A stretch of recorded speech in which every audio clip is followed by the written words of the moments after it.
Hello everyone, my name is Meenu Pilwankar and today I'm going to talk about how to deliver effective research posters. Now there is no single right way to do it, but there are definitely ways to make it better or things to avoid to make your poster more appealing and grab others' attention and make people just stop by your poster. Now there are things that I have learned over a period of time from Dr. Ford Verser especially, and from my other experiences and from other presenters that I would like to share with you. These are the things that improved my poster making and presentation skills. So I'm going to share some of the tips with you to help you improve your posters and not be the person as in this cartoon who has put a lot of work in her poster but she's not getting the attention she deserves.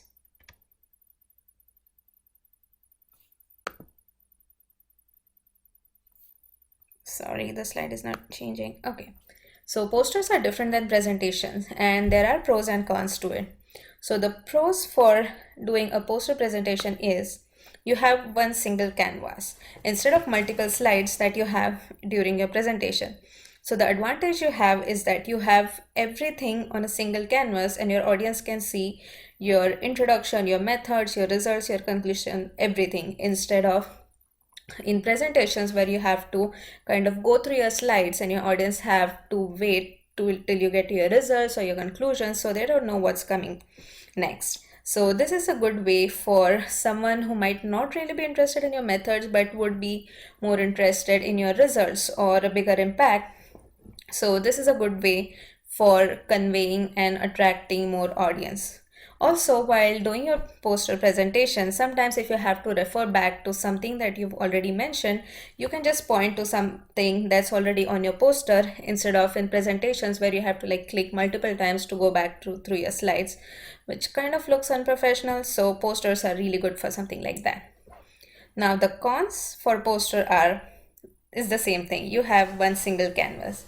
Now be it a poster or a present or a oral presentation, you're telling a story. In presentation, the advantage that you have is that you go through the slides, so you eventually, like over the period of time, you reveal the things that you want to tell. But in poster, you have everything up there, so it's kind of tricky that your audience sees everything, they know what's coming next, but still while telling the story you have to keep your audience engaged and make them feel interested for what's coming next. Now, what's a good research poster? So, a good research poster needs to have these key things. So, first one is you need to convey your research in a simple way. So, being in this scientific field, or if you're doing some kind of mathematical things, it's okay to use some technical terms, but for people who are outside of your research area, it's difficult to understand those technical terms or the jargon that you normally use. So, it's best to use simple terms that help everyone understand it. So for example, I used to work a lot with kidney and nephron, or the glomeruli, which is the basic filtration unit of a kidney. Now, if I just keep talking about nephron or glomeruli, not everyone is going to understand it. Instead, if I use the word filter, people can easily relate to what I'm talking about. So this just is one of the easiest tip to follow.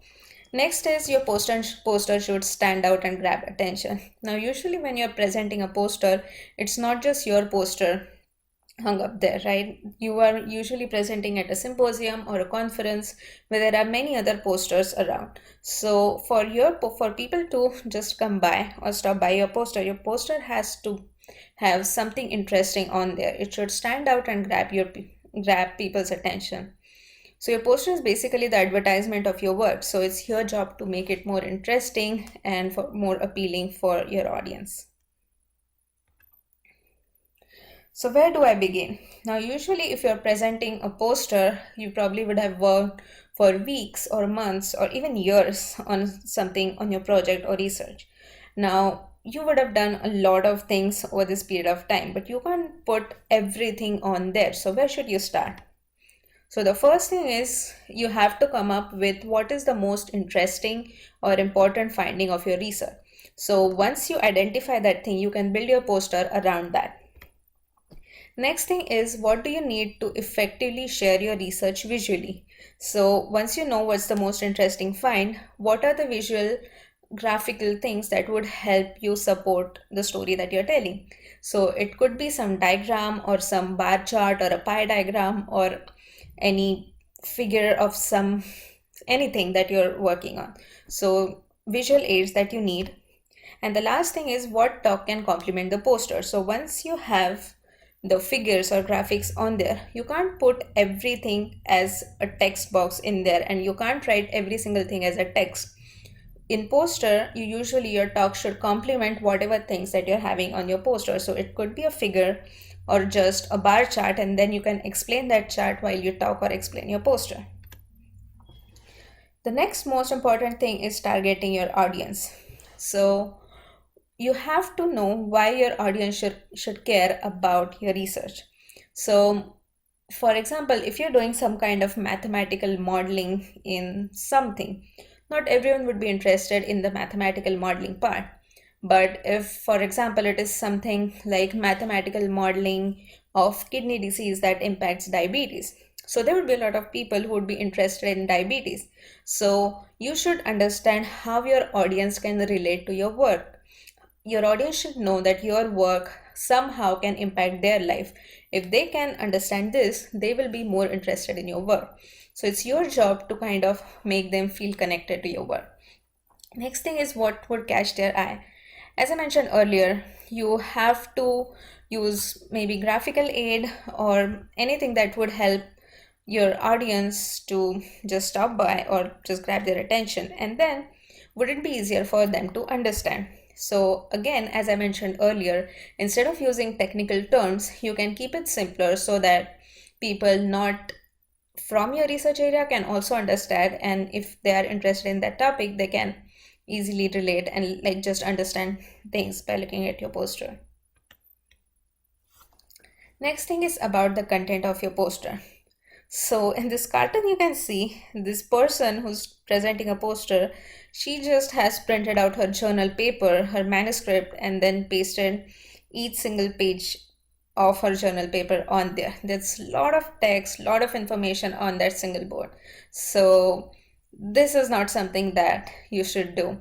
So you might have worked a lot on your work, on your research, but there's easier, better way to do that. So first of all, you shouldn't need a magnifying glass to read what's on your poster. Your information should be readable from at least 2 to 3 meters. Next thing is to define sections. So for a research poster, the common sections would be introduction and methods, results, conclusion, and something on similar grounds. Also, these sections help you make your poster look more organized instead of having like a one single big text box where like your audience or your judges cannot really find how the story is flowing. Next thing is to use bullets, numberings, and headlines. So instead of using like complete sentences that would also make your poster look cluttered, you can use bullet points and then just use small phrases. In that way, you can just reduce the amount of text and again make it look more organized. Next, choose the right font. So please avoid unprofessional fonts, especially like Comic Sans, and try to limit your font styles to at least like probably just try using one single type of font instead of using multiple font style, because it doesn't look good on poster and it's confusing for people who read your poster. Also, sometimes less is more, so you don't have to fill all the space on your poster. You can leave some white space that helps highlight certain things, and I'll talk about it more as I go ahead in my presentation. Use of infographics. So infographics, as the name suggests, are graphical aid that has information which can replace a lot of text in your poster. So it could be a bar chart, a pie diagram, or any kind of figure or statistical information which is nicely represented using these graphical things. So if you just compare these two things, on left you have this really huge block of text which says that how does diabetes affect older adults? Diabetes is the 7th leading cause of death in United States of America. 1 out of 4 people over age of 65 have diabetes. That's boring and that's really difficult to remember. Versus if you see on the right side, you have a nice infographic. You can see the map of the United States, you see diabetes is the seventh, which is really highlighted in the bold and leading cause of death in US. And then below you have 1 out of 4 people, and you somehow can understand everything that's part of this text box on the left using this nice figure, and it's easier to remember as well. So infographics can easily replace a lot of text on your poster and are highly recommended. Editing figures. Now this is something uh, that is very common in research poster and is highly recommended. So here you have a figure that has 3 subfigures.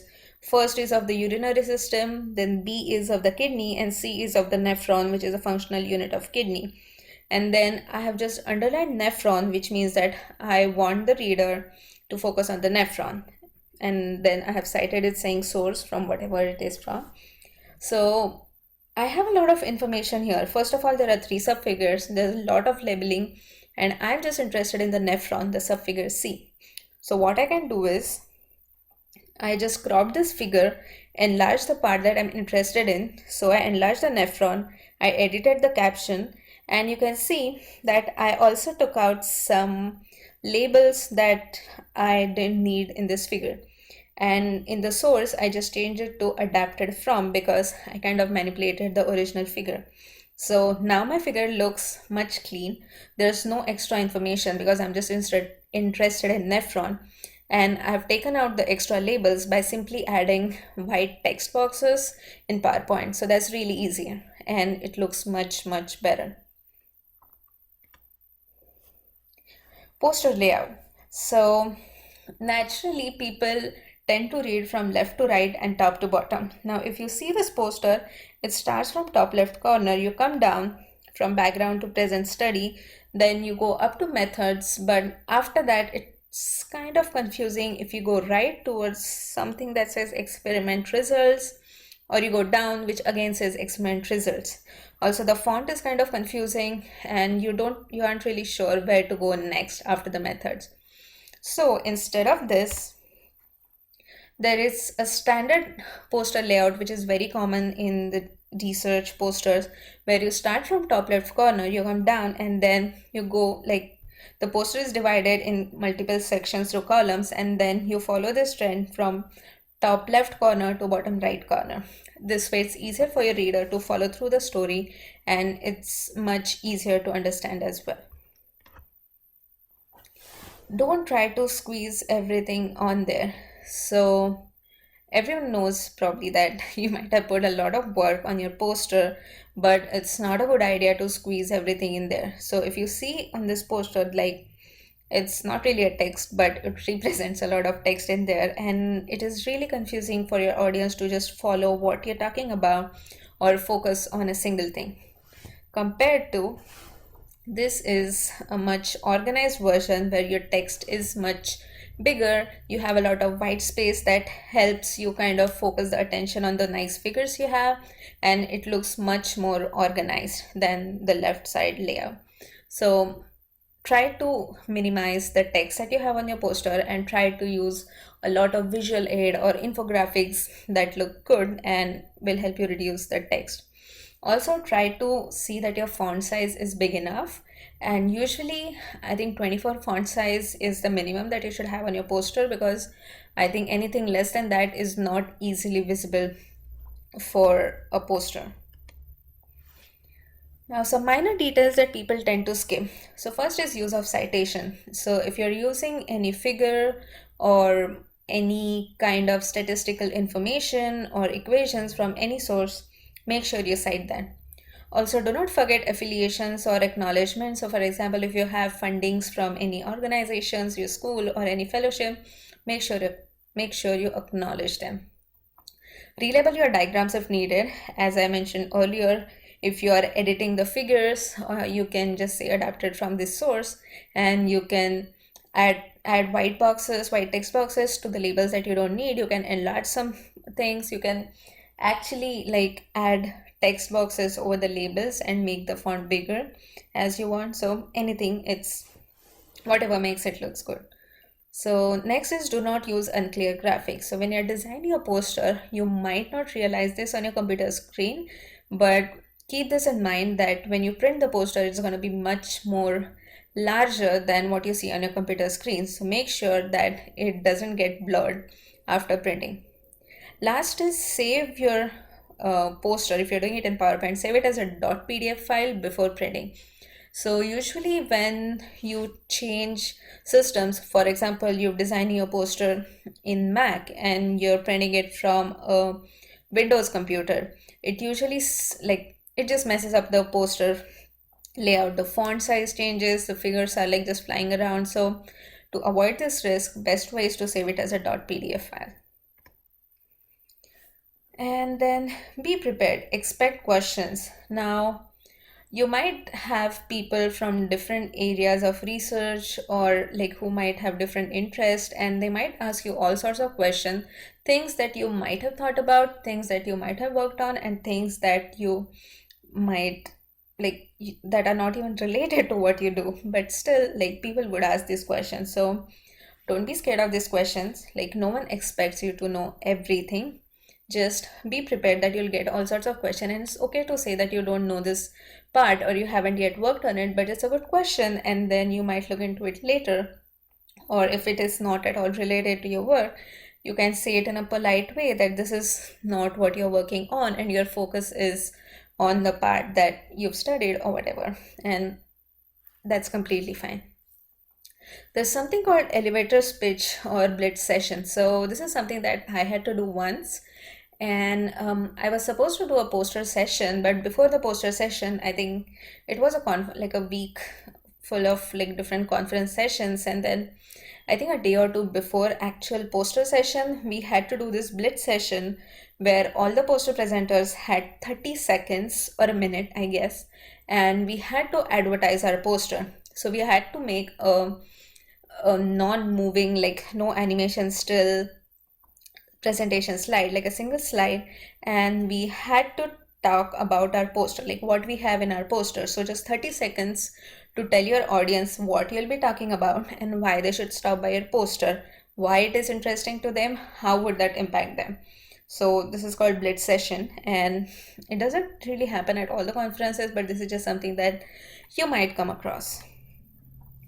Now this picture is, if any one of you have attended AICHE conferences, this is a really common sight. So there are like hundreds of people presenting their poster.